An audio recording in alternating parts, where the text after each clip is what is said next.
Hello, everybody. I am Dr. Eggman, mad scientist and evil genius extraordinaire. Now, here I am. This is the fourth and final part. Now, surprisingly, remember in the unexplained sound phenomenon where, one of Tats's crew said, was this the sound of the Aurora Borealis, or are we just thinking too much? Now, I know that has nothing to do with the weather phenomenon, but one of the words in it do. The words Aurora Borealis. I don't know if that's going to show up in here, but I guess I might be surprised. Maybe it will show up. Maybe it won't. I don't know. All Sonic and them told me was that this was a good video. They didn't spoil anything in here for me. And I didn't spoil myself by seeing what others did. I just skipped to the end to see where I was supposed to stop. But let's just go. So, here goes nothing with number 9. Catatumbo lightning. No! Catatumbo lightning is an atmospheric phenomenon in Venezuela. It occurs only over the mouth of the Catatumbo River, where it empties can occur in areas like northwest Venezuela. No! When warm and cold fronts meet, it forms the right conditions for this lightning. The frequent, powerful flashes of lightning over this relatively small area are considered to be the world's largest single generator of tropospheric ozone. Sorry, y'all. It originates from a mass of storm clouds at a height of more than 5 kilometers and occurs during 140 to 160 nights a year, 10 hours per day, and up to 280 times per hour. But not only that, at nearby marshes emit methane gas, improving the electrical conductivity of the clouds, which helps cause these extended lightning strikes. Oh, man. Yeah, but y'all saw me shaking, so a hand had to pat me on the head to calm me down. Number 8. Fire rainbows. Whoa! This list is home to some pretty cool stuff, but this is one of my favorites. This is mine too. A fire rainbow, rainbow cloud, or circumhorizontal arc is an extremely rare phenomenon that occurs only when the sun is high, allowing its light to pass through high-altitude cirrus clouds that have a high content of ice crystals. Oh my gosh! Fire rainbows, unlike what their name implies, are neither fire nor rainbows. What are they? But are called this because of their brilliant and beautiful pastel colors and flame-like appearance. Awesome! Brightly colored circumhorizontal arcs occur mostly during the summer and between particular latitudes. This music here. When the sun is very high in the sky, sunlight entering flat, hexagon-shaped ice crystals gets split into individual colors, like a prism. The conditions required to form a fire rainbow are very precise. The sun has to be at an elevation of 58 degrees or greater. There must be high-altitude cirrus clouds with plate-shaped ice crystals, and sunlight has to enter these said ice crystals at a very specific angle. This is why these are such a rare sight. The rarity in the arc depends on where you are. At medium latitudes, like much of the US, it's not rare and can be seen several times each summer, if you're lucky, of course. In contrast, further north, in much of Europe, the circumhorizon arc is a rarity and impossible to see north of Copenhagen. Fire rainbows are not to be confused with iridescent clouds, which can produce a similar effect. While circumhorizontal arcs occur only in cirrus clouds, iridescence often occurs in altocumulus, cirrocumulus, and lenticular clouds, and it's very, very rare to see them in cirrus clouds. This music sounds like that SCP thing where it was talking about a hot and ready pizza brand. It was in one of the SCPs, but I can't remember which one it was. But yeah, number 7. Red rain. Huh? Red rain is caused by dust or sand that has blown into the atmosphere and is carried by the wind to great distances, eventually mixed with rain clouds, and gives color to the rain itself. Ooh. A number of theories spread about the cause of the colored rain, including its relation to aliens. Okay. Before an official report concluded that the colors were caused by the algae spores sucked into the atmosphere by a waterspout. There are a number of algae species in the region, which could explain why the stories were so constant for the last 100 years. Red rain in Europe, and especially England, is usually colored by the dust that is carried across the continent, coming from Saharan sandstorms. So what, is this like contaminated rain? That's what I'm trying to see. Might be contaminated.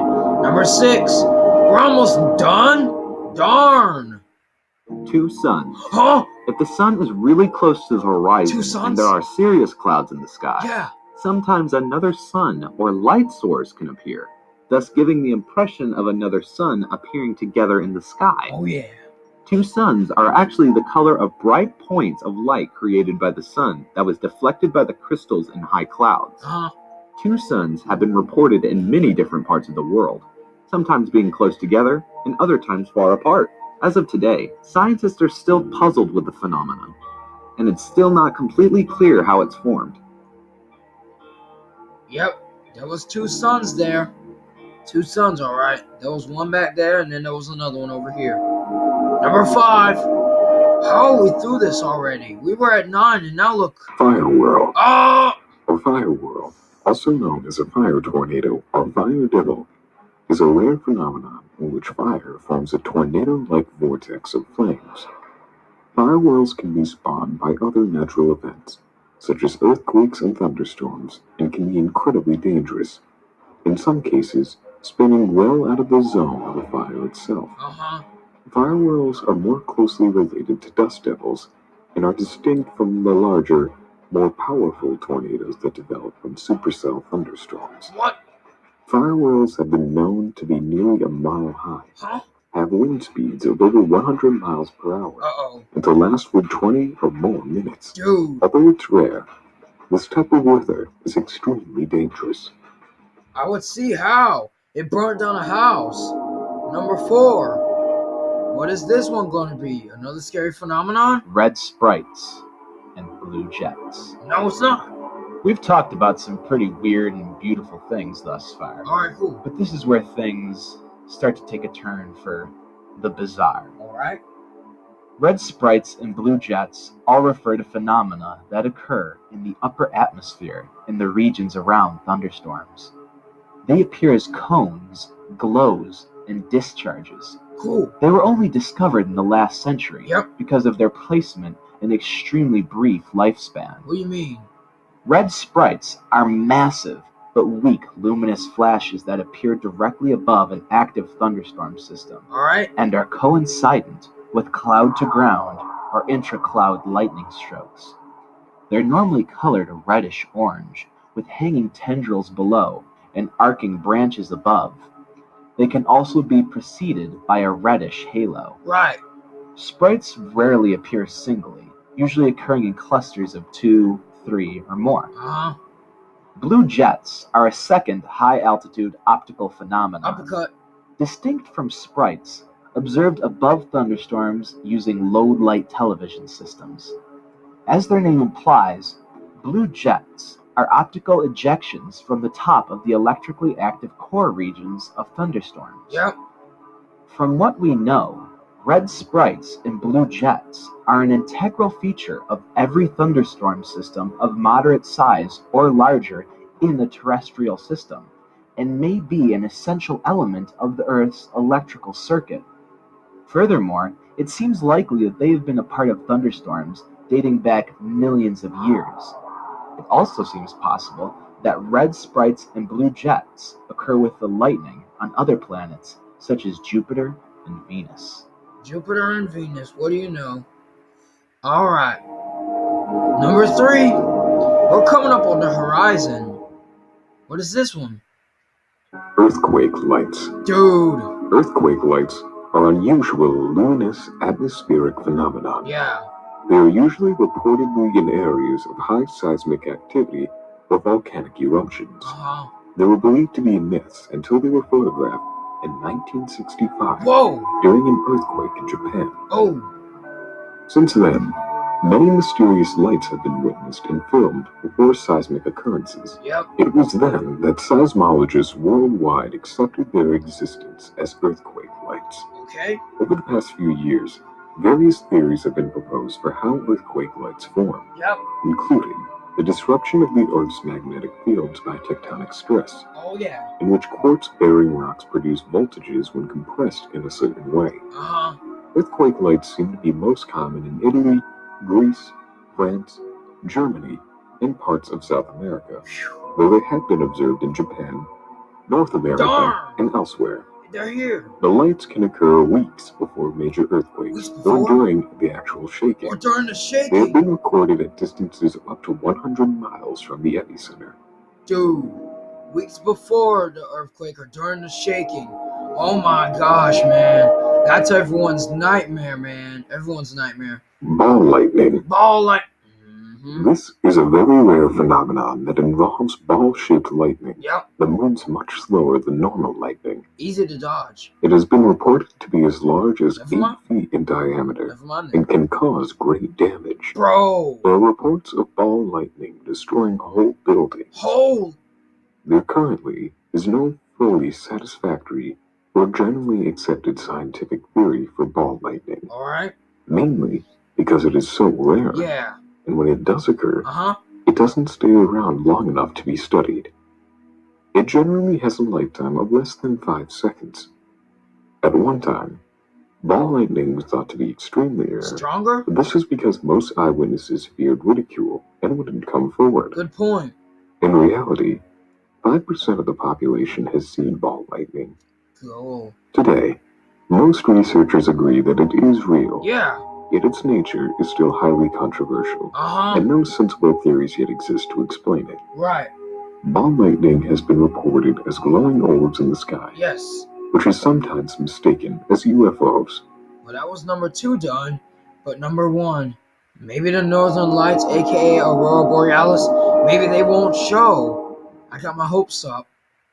Aurora Borealis. Never mind, oh my gosh! The Aurora Borealis are a fascinating phenomenon caused by collisions between the sun's electrically charged particles and the molecules and atoms in the Earth's atmosphere. My dream! The spectacular light show takes place in the upper atmosphere at a height of approximately 100 kilometers Oh yeah. and can best be compared to candles flickering in the wind or fluttering curtains in shades of green and yellow. Oh yeah. They are more typically seen closer to the poles and during the equinoxes of the year. Oh my gosh. The phenomenon is often seen around midnight and is experienced on a dark, clear night in the period from September to the beginning of April. Yes. Most famous of these are the Northern Lights. Cool. Yo, if I could, I'd go here with Sonic, Shadow, the Mario Brothers, Tails and Knuckles, and Silver, and the new plushies. All of us would be going. You know it, man. We'd all be going. I'm serious. It would be so awesome. It would be everyone's dream to see the Northern Lights, man. Yeah, it would be everyone's dream to see the Northern Lights. But anyways, guys, that was indeed the 4th and final part of the Top 40 Amazing Weather Phenomenon. Now, as we told you, Sonic Shadow 3459 has not finished watching the natural phenomena. So what we're going to have to do is sign in to Sonic.exe's channel to do the natural phenomena.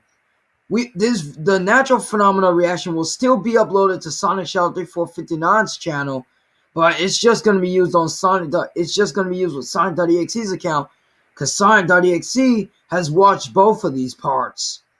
But anyways, guys, thanks for watching this video, and I'll see you in the natural phenomena. See you later, everybody. Ooh, ooh, ah, ah, ah, ah, ah.